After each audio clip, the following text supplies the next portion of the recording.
உங்கள் மாநாட்டுக்கு எத்தனை பேர் வருவாங்கன்னா 30,000 பேர்னு எழுதுறாரு. 30,000 பேருங்கிறது எப்படி நீங்கள் கணக்கு பண்ண முடியும்? உங்கள் ரசிகர்கள் யார் வருவா எல்லாம் உங்களுக்கு தெரியுமா? 30,000 பேர்னு எழுதுறாரு. 3 லட்சம் பேர்னு எழுதணும் வேணாமா?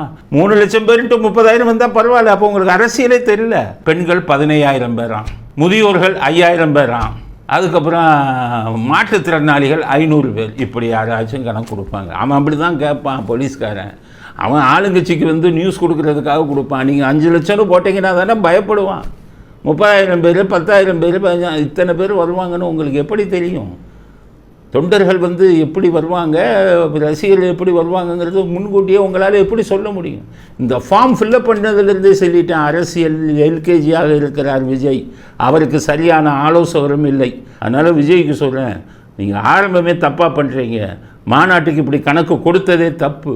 அதனால் நீங்கள் இன்னும் எப்படி நடத்த போகிறீங்கிறது மிகப்பெரிய கேள்விக்குறியாகிவிட்டது.